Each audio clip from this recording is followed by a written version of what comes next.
Few have influenced the development of American English to the extent that Noah Webster did. After a short career in law, he turned to teaching, but he discovered how inadequate the available school books were for the children of a new and independent nation. In response to the need for truly American textbooks, Webster published A Grammatical Institute of the English Language, a 3-volume work that consisted of a speller, a grammar, and a reader. The first volume, which was generally known as the American Spelling Book, was so popular that eventually it sold more than 80 million copies and provided him with a considerable income for the rest of his life. Can you imagine that? Anyway, in 1807, Noah Webster began his greatest work, an American Dictionary of the English Language. In preparing the manuscript, he devoted 10 years to the study of English and its relationship to other languages, and 7 more years to the writing itself. Published in 2 volumes in 1828, an American Dictionary of the English Language has become the recognized authority for usage in the United States. Webster's purpose in writing it was to demonstrate that the American language was developing distinct meanings, pronunciations, and spellings from those of British English. He's responsible for advancing many of the simplified spelling forms that distinguish American English from British. Webster was the first author to gain copyright protection in the United States by being awarded a copyright for the American Spelling Book, and he continued to lobby over the next 50 years for the protection of intellectual properties, that is, for authors' rights. By the time that Webster brought out the second edition of his dictionary, which included 70,000 entries instead of the original 38,000, the name Webster had become synonymous with American dictionaries.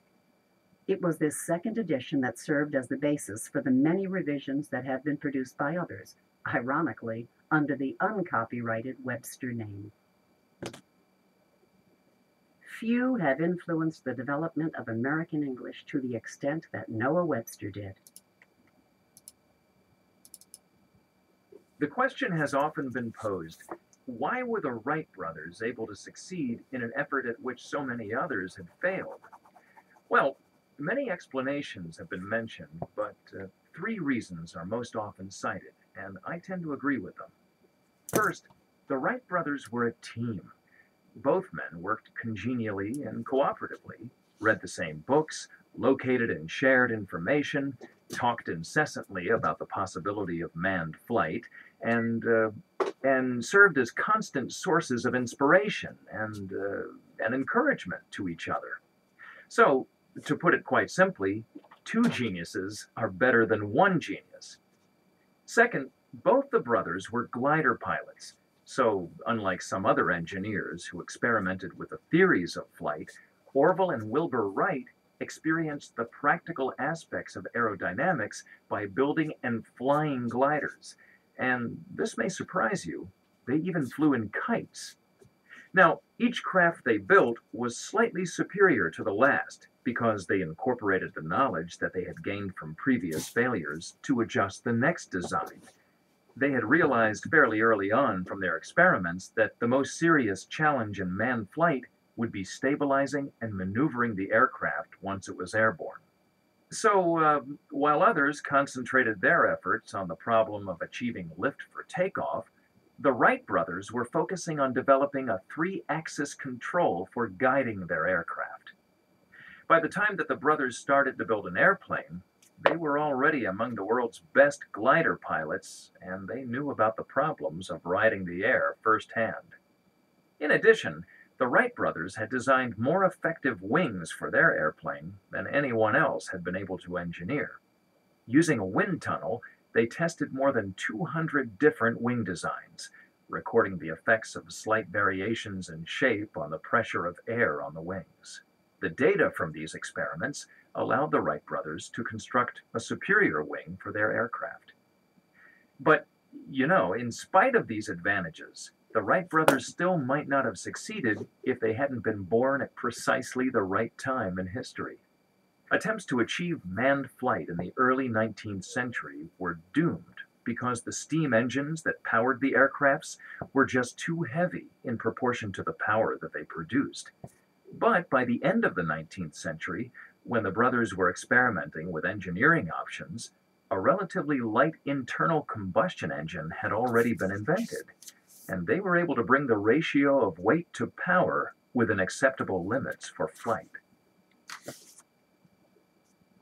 The question has often been posed, why were the Wright brothers able to succeed in an effort at which so many others had failed?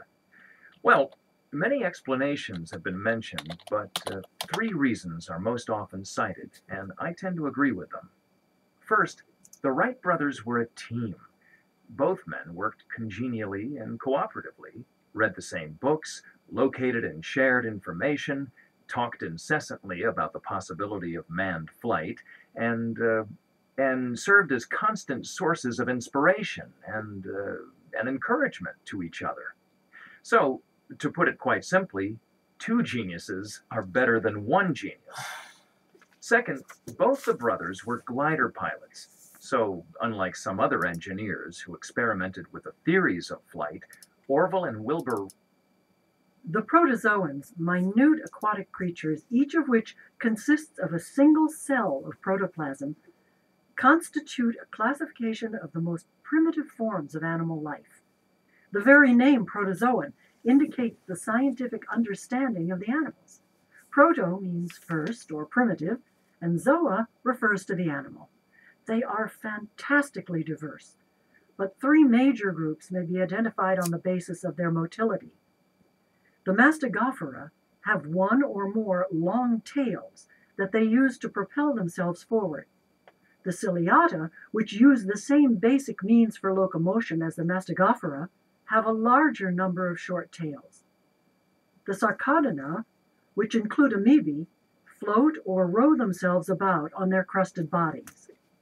In addition to their form of movement, several other features discriminate among the three groups of protozoans. For example, at least 2 nuclei per cell have been identified in the Ciliata, usually a large nucleus that regulates growth but decomposes during reproduction, and a smaller one that contains the genetic code necessary to generate the large nucleus.